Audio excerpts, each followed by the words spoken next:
There's so much of uncertainty out there. In the business world, it's a complete chaos right now because of the pandemic. There is uncertainty, and people want to get back, but they don't know whether it's going to be a third wave, fourth wave. Nobody knows anything. So, how does one deal with this uncertainty, like you mentioned? How do we deal with that?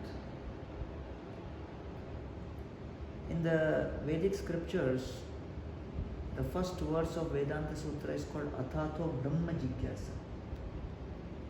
Okay. So uncertainty is like quicksand. When you step inside a quicksand, and why is quicksand considered so terrifying and dangerous? Because it looks like mud where you can walk, but when you step on it, you go in. True. And the more you try to come out, the more deeper you go in. You get sucked in. True. So it seems whichever direction you put your effort, you go down only. So some situations in life are like that, where either in the business world or in the family life or in relationships or with coaching kids, it just looks like whatever effort I may put, I'm simply sinking further. So in such situations, the person within the quicksand cannot come out of his own. You need someone who is standing on solid ground outside. And that person who is standing on the solid ground throws a solid rope. And with that rope, when this person manages to catch it, then this person can be brought out. So it's a collaborative effort between someone who's standing on a solid ground with a rope which is strong enough to take care of the pull. And then the person who's in the quicksand also needs to have the willingness to catch it and continue to catch it. So who's that person? Who is that person who is going to throw that rope? So these are the personalities who are connected to the spiritual platform which does not change. So the spirit, the soul does not change. And as per Bhagavad Gita, the 5 topics which Krishna explains to Arjuna is Ishwar, Jeev, Prakriti, Kala, Karma. The supreme controller.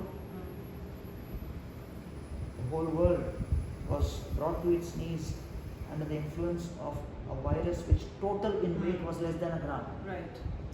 So the most die-hard atheist during the pandemic could have understood there are powers beyond our control. With all the cumulative technology at our disposal, we simply were mute spectators to what was unfolding in front of us. Absolutely. So Gita calls it Ishwar, a supreme controller who knows what to do at different times. Don't think that you can just exploit nature and the result will not come.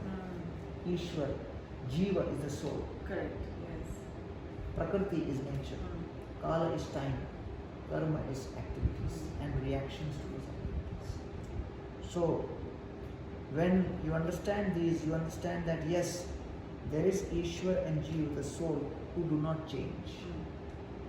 And therefore, that spiritual knowledge is that solid ground. That platform of unchanging identity as a soul, which is not changing. Even at 50 years, 70 years, 80 years, the person says, I was a young man. I was a young woman. Yeah. That means that I has not changed. They accept that yes, body has gone through changes, but there is something unchanging within.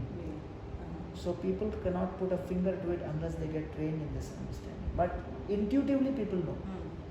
Even a grandfather tells a grandkid, hey, look at me when I was. Yes. Yeah.